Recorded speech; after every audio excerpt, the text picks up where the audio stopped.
people like me. You need people like me so you can point your f***ing fingers and say, that's the bad guy. That's the bad guy. That's the bad guy. That's the bad guy. That's the bad guy.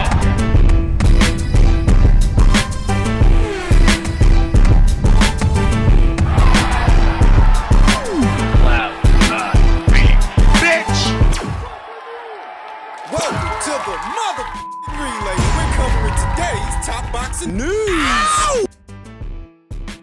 Okay, we'll start with this. It appears that on July, Mcgee's going to be returning to action on the 9th against an opponent that has yet to be announced. This will be the first fight the former IBF 140-pound champion has had since her decision defeat to Chantel Cameron in their unification match. I vaguely recall hearing something about Mary Mcgee potentially moving up to welterweight. I wouldn't be at all surprised to see that her very next fight takes place at 147 pounds, where Jessica McCaskill still reigns as that division's undisputed champion. Jessica, who's going to be returning to action on the 25th. The 25th of June, whereas Mary will be returning to action the following month on the 9th. Jessica's going to be fighting Mexico's own Alma Ibarra. Very risky fight. Titles could change hands. I wouldn't say it if I didn't mean it. And whether they do or don't change hands, I wouldn't be at all surprised to see Mary pursuing a fight with the winner. Especially if the winner of the fight is Jessica McCaskill, Mary Mcgee's longtime rival. We've talked about their rivalry in previous episodes of the Relay. I wouldn't be at all surprised to see Mary pursuing a fight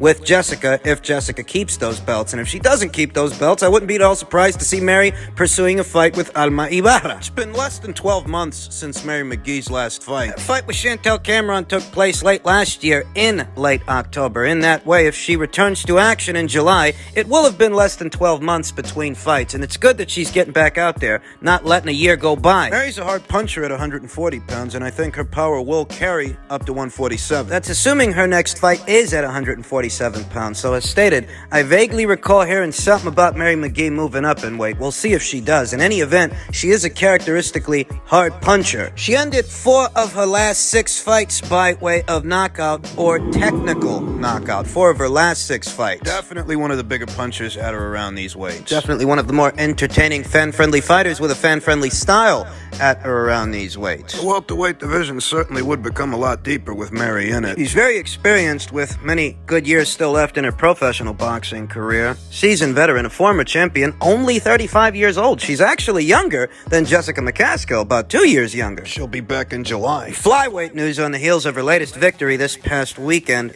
10th round TKO stoppage. Kenya Enriquez has taken to calling out unified flyweight champion Marlon Esparza, saying, "I'm here.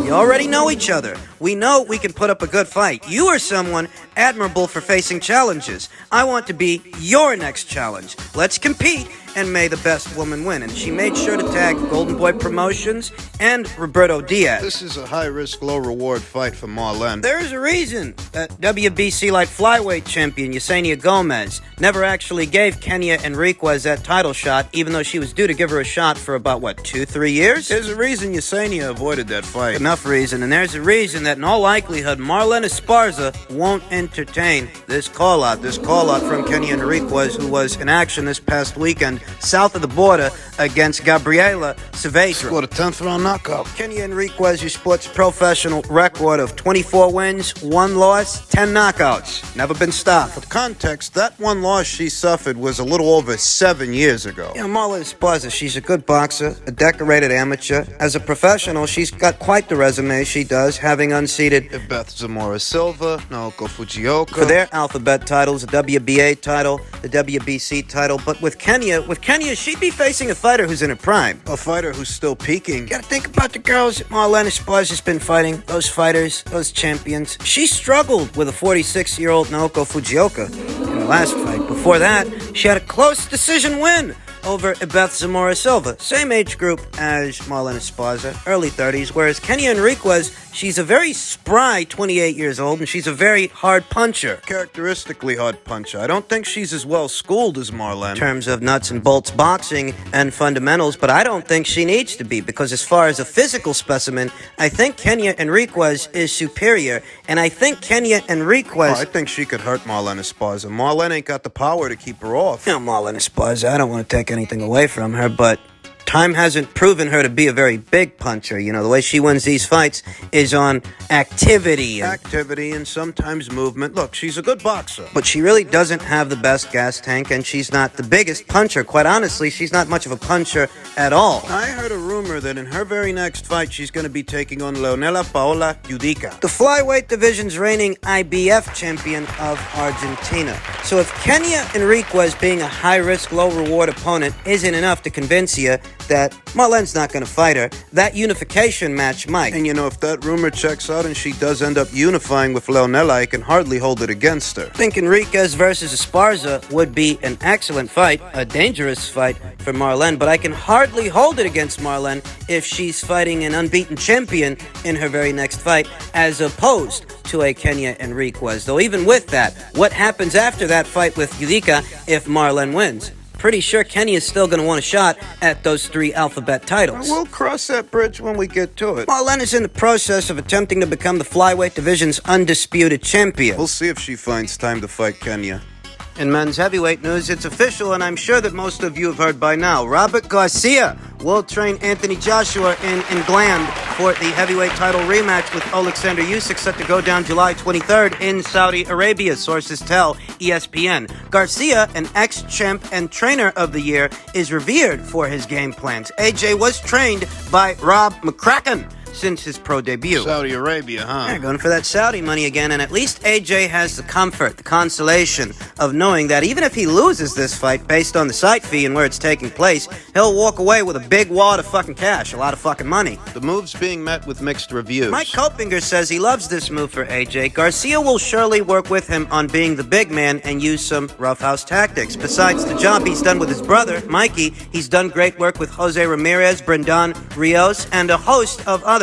One of the best in the game, he is, but you know, Robert Garcia doesn't characteristically train heavyweights. So in that way, not only will Anthony Joshua be experimenting with a new trainer, Robert's going to be experimenting training a heavyweight. He doesn't normally do that. This move has the go big or go home feel. We know that Anthony Joshua some time ago took a tour of American gyms, visited with several American-based trainers, and this is the one he decided to go with. Sam Jones says AJ has increased his chances of winning this rematch a lot by this move. Robert Garcia is exactly what he needs. And when they reference Garcia and what is often associated with Robert and his fighters, you think in artillery, you think in offense, aggression. Robert's not the guy you go to tighten up your defense. Not necessarily. That's not saying that Robert's a bad trainer. Far from it. He is one of the very best trainers in the entire sport of boxing. But specific trainers have specific signatures, specific characteristics. Not all trainers are created equal. That goes without saying. Veteran boxing scribe Steve Kim of the 3 Knockdown Rule says, I like the AJ Robert Garcia pairing.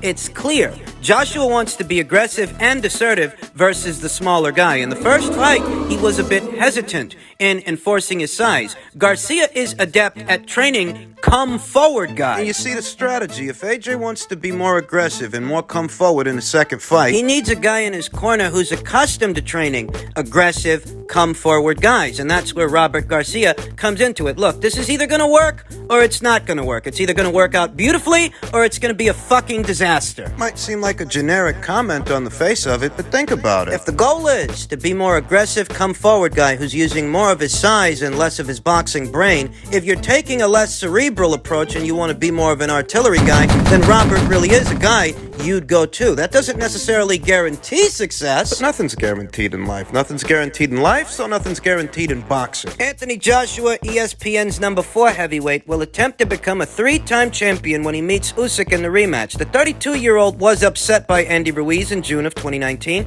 via a 7th-round TKO, but rebounded to outpoint Ruiz 6 months later in Saudi Arabia to regain his 3 titles. Garcia, 47, has guided 14 boxers to world titles, among them Marcos Maidana, Abner Mares, Jose Ramirez, Brandon Rios, Brian Valoria, and his brother, Mikey, who captured belts in 4 divisions. The Mexican-American is well regarded for his game plans and tactical adjustments. Garcia teaches a pressure style, and many of his fighters are well versed with roughhouse tactics. Maidana, who was crude when he linked up with Garcia, upset Adrian Broner to win win a welterweight title. Yeah, it's back when people thought Adrian Broner was going to be the next Floyd Mayweather. There were some other good options out there, like a Joey Gamache. That's the guy who got Teofimo Lopez ready for the Vasil Lomachenko fight. There's Jonathan Banks, who's got more of a Kronk-style way of going about things. Kronk, that's Emmanuel Stewart, that's Sugar Hill Stewart. Tommy the Hitman Hearns, you know the drill. There are a lot of different guys that have a lot of different attributes, qualities, characteristics as trainer. I don't think Robert Garcia is a bad choice. They are both experimenting here. Joshua with a new trainer and Robert Garcia training a heavyweight. I felt like in that first fight, Anthony Joshua's cerebral approach, a big part of the reason that things went the way they went is because you gotta gamble. You gotta risk getting knocked out to get that knockout, because you go trying to box with the boxer. You want to be responsible, you want to jab your way in, fence with the jab. Jab with the jab, you're fencing with the jabs. Yeah, that's not gonna work. You're the bigger guy, so you've got to use that, your natural attributes, to your advantage. And perhaps Robert Garcia can teach Anthony Joshua to be responsible whilst being aggressive, whilst coming forward, whilst using his size. While he's going for the kill, because he's got to kill this guy quick. He has to. The longer this fight goes on, the more it favors the naturally smaller guy, less likely to gas out, who actually gets stronger as a fight progresses. That's actually a characteristic of Alexander Usyk's fights. He's got great cardio, this guy, and he gets stronger as the fight goes on, whereas the bigger guy with all those big muscles, he slows down, he gets weaker. His defense gets leakier and leakier, and he starts to get hit more. I hear what people are saying, that, if AJ gets aggressive with this guy early and blows his load, he's going to get stopped. But how is that different from the situation that it already was already? How is that different? That's the prediction people had before this news broke. Well, people are already saying that before today. Before it became official that it would be Robert Garcia in Anthony Joshua's corner ahead of this rematch. At the end of the day, we all know that Anthony Joshua ain't going to win no decision against this guy. If he were going to win a decision... If he were going to win on points, it would have been in the first fight. He's got to knock this guy out now. And that much we've known for weeks, that much we've known for months. That Anthony Joshua's best bet at securing a W is go for the gusto, gamble, and see if you can't take this guy out. Because if you don't take this guy out and this fight goes into the championship rounds, that favors Usyk. Anthony's got to kill him quick. And regardless of what you think his chances are, or what I think his chances are, that's the task set before him. He can't hope to win a decision against this guy because he tried that already. So what he has to try to do now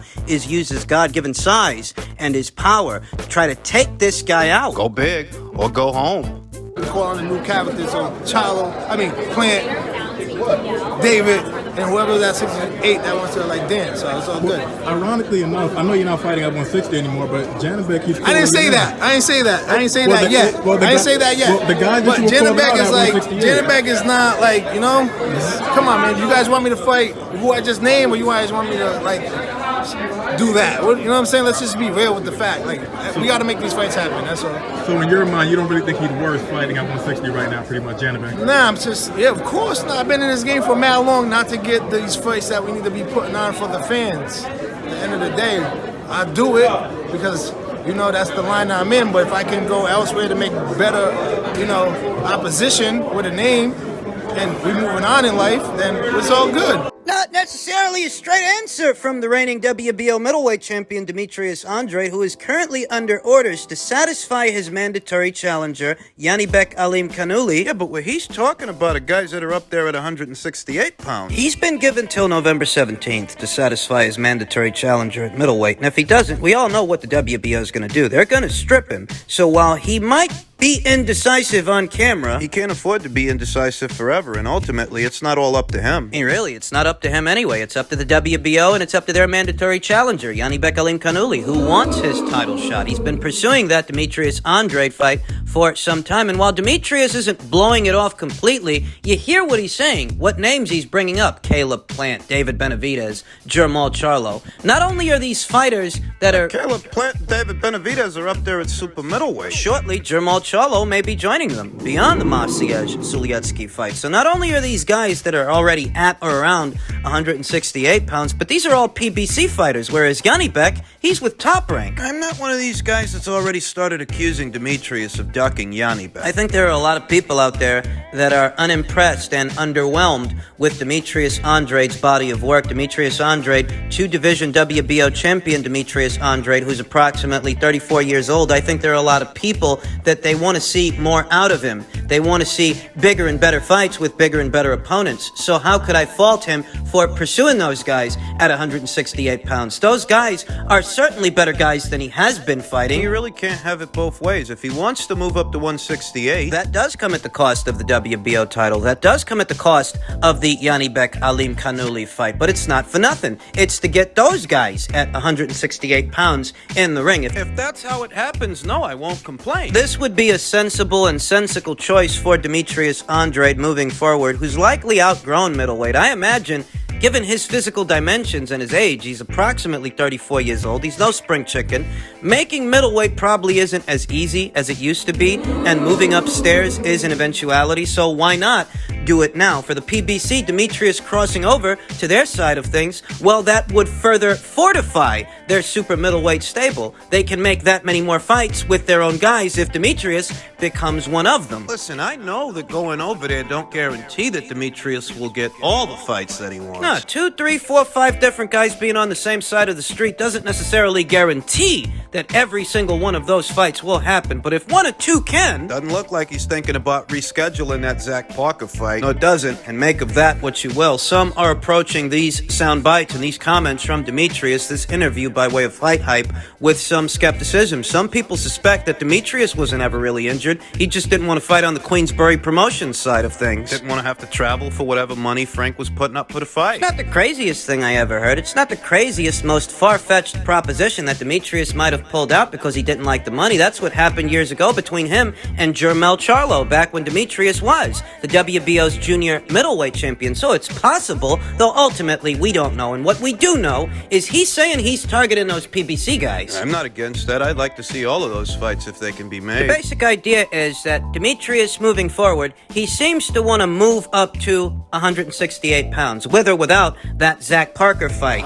He wants to go up there, and the PBC just so happens to have a couple of ponies in that super middleweight show. Canelo Alvarez... He's coming back to super middleweight for the Gennady Golovkin fight, and then presumably he'll move back up to fight Dmitry Bivol for a second time. He'd presumably move back up to light heavyweight because Dmitry very recently said he's not sure if he can make 168 pounds. Better still, you get the sense that Canelo's days as the super middleweight division's undisputed champion, they are numbered. Most people are picking him to not only beat Gennady Golovkin, but stop him in their upcoming trilogy. And when he does, he'll vacate those belts and they'll be redistributed between all those contenders in the super middleweight division, Demetrius Andrade being one among them. Sounds like he wants to make sure he's in the right place to get the right fight. He was in attendance at the Barclays Center for this past Saturday's lightweight contest between Gervonta Davis and Rolly Romero, a PBC show. And when he spoke to Fight Hype, he was talking about PBC fighters. Coincidence? I think not. I think Demetrius is on the verge of crossing over to the PBC side of things.